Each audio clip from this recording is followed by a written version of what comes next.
I am not a Chinese, I am a Indian. এটাই ছিল Angel চেকমার last word. আমাদের দেশে যেখানে নিজের দেশের মানুষদেরকে নিজের দেশের মানুষই রেসিজম করে, তারা যেহেতু একটু আলাদা আমাদের থেকে দেখতে, সেই জন্য তাদেরকে মেরে দিচ্ছে। ইনসিডেন্টটা হয়েছে দেরাদুনে 9 ডিসেম্বর, যখন এঞ্জেল চেকমা তার ভাইয়ের সঙ্গে শপিং করছিলেন এবং কিছু মদ্যপ মানুষজন তার কাছে আসে এবং তার ভাইয়ের কাছে যায় এবং রেসিজম করতে শুরু করে, বুলি করা শুরু করে এবং এঞ্জেল চাকমা সেটার প্রোটেস্ট করে অ্যান্ড এটা বলে যে क्या चाहिए आपको इंडियन होने की सबूत में, क्या सर्टिफिकेट दिखाओ मैं आपको इंडियन होने की।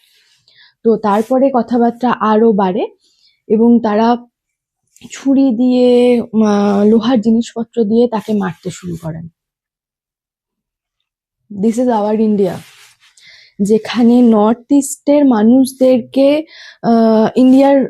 ইন্ডিয়ানই ভাবা হয় না। ইন্ডিয়ান আর্মির একটা রেজিমেন্ট আছে, Gorkha regiment. That is the most dangerous regiment in Indian army. শুনেছেন নাম কখনো? কারা বলুন তো তারা? ওই নর্থ ইস্টের মানুষগুলো। আমাদের থেকে প্রচুর সিভিক সেন্স ওদের মধ্যে ভালো আছে। নর্থ ইস্টে গেছেন কখনো? তাদের হস্টিলিটি, তাদের ভালোবাসা কখনো, তাদের পিওরিটি আমাদের মতন এত নিচু মানসিকতা তাদের নেই। দে আর হার্ড ওয়ার্কিং, তাদের কাছে সিভিক সেন্স অনেক ভালো আছে। এই যে কলকাতা, দিল্লি আজকে এত দূষিত, মানুষ শ্বাস নিলেও তার সেটা কষ্ট।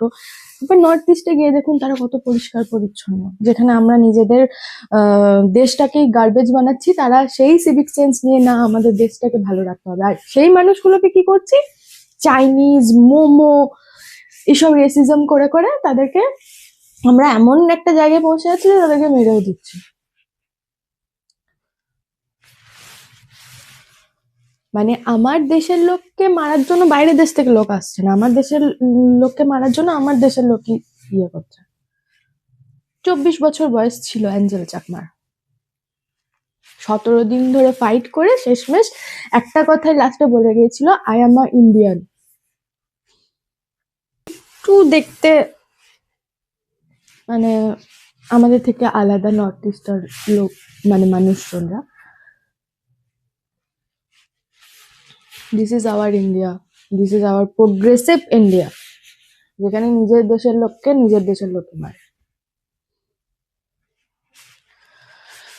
লাস্টে এটুকুনি বলার, প্রে ফর অ্যাঞ্জেল চেকমা। যেখানেই থাকুন ভালো থাকুন। আশা করি ভবিষ্যতে এরকম কোনো ঘটনা আর ঘটবে না। জানি না, সিওরিটি দিতে পারি না আমরা কেউই, কিন্তু এই কিছু নীচ, অশিক্ষিত, বর্বরচিত মানুষের জন্য আমাদের পুরো দেশটা নষ্ট হয়ে যাচ্ছে।